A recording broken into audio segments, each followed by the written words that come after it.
Boulangere. Does not get more classic than this, the baker's potato.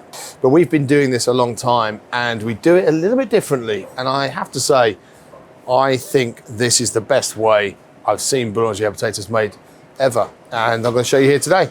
This video is also brought to you by my friends Hestan. So we're going to use this oval provisions pan as well. So we're going to do it in that so we can serve it family style using that very good heat retention pan from Hestan. First thing we need to do is get some onions on to make some Lyonnaise onions. That's the sweet layer in a Boulangere potato.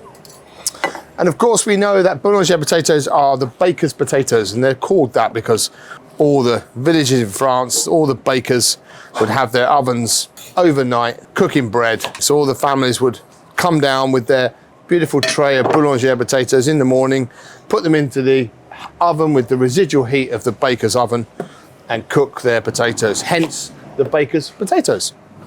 And by the way, Sam, when you cut onions, very important you cut them this way. That's the right way to do it. If we were to do it this way, sort of almost through the onion that way if you like, you'd end up with a sort of, you see all the segments of the onion, and basically when you cook them they just break into pieces like that, and that's how you end up with mushy Lyonnaise onions. You don't want that.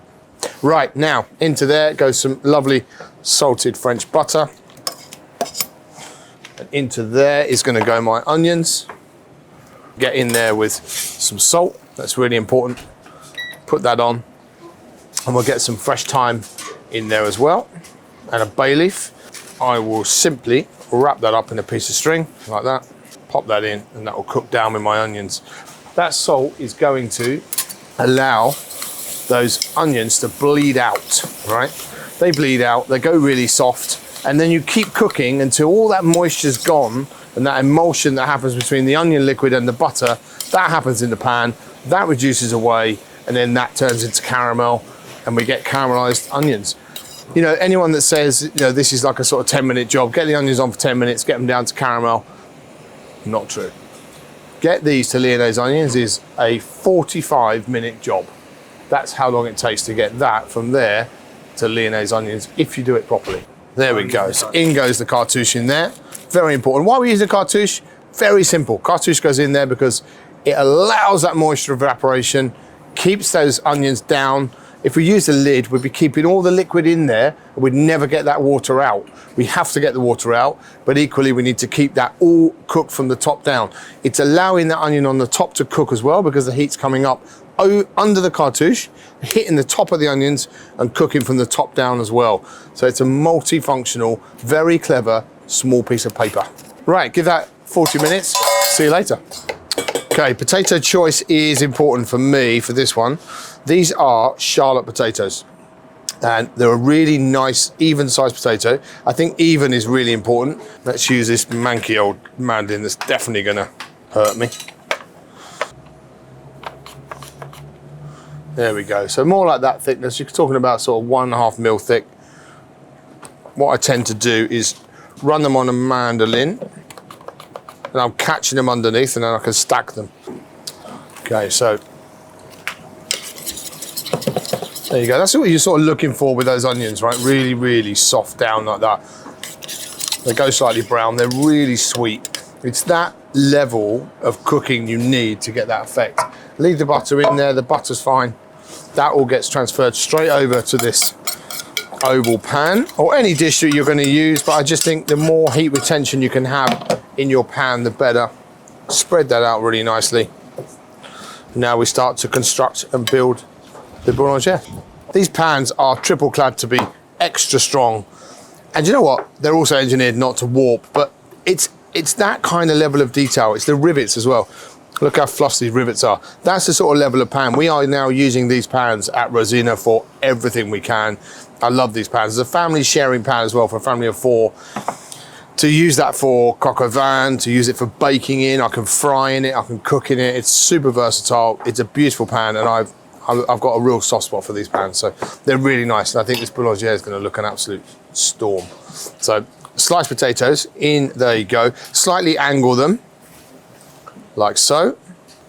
Now you see now while we stacked them all together so that we can kind of just push them around now. Really doesn't have to be exact, and we want enough height as well so that the potatoes aren't completely flat. I think it's also very important that you look for what pans are made for. These have got an aluminium core. You hear a lot about toxicity in pans at the moment. I know it's a big subject, and I know these pans are super clean.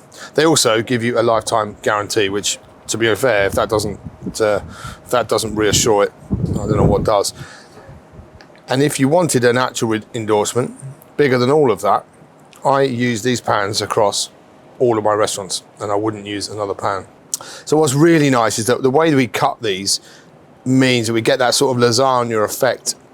It means that the potatoes underneath are super soft, where they've soaked up all that stock. Utterly delicious. And the potatoes on the top have been sort of baked, so they're crispy on the top and soft on the bottom, I think, which is an absolutely fantastic combination. There is my incredible potatoes, all sliced up in there. This is the brown chicken stock. If you follow that other video that I made, this is the actual brown chicken stock, and I am so excited to make this boulangere with that stock. And then we're going to go in with little knobs of butter. That liquid is going to evaporate virtually all the way down, right? We're going to lose all that liquid eventually. It's all going to get soaked into the potatoes, and the potatoes on the top are going to go crispy. So plenty of seasoning in there. Then we're going to go in there with a couple of bay leaves. I do like a couple of bay leaves in there. That's going to see the oven now for about an hour at 180 degrees. Okay, that boulangere has had nearly an hour, 45 minutes in the oven. Super nice and soft. Let's have a little look. This is a winner. I'm quite proud of this one. Sure you'll all agree. You can see why I look quite so smug. There you go. That is what a proper boulangere looks like. I reckon if you rock up to your table of friends, put that on the table, let it relax, and you serve that out to your friends, they're going to be about as happy as they possibly can be. And that is the sort of boulangere you're looking for. See that sort of crispy top, crispy potatoes on top, super soft on the bottom I was talking about. If you leave this for 10 minutes, it will actually soak up more of the liquid. But I reckon that's about as good as a boulangere is ever going to get.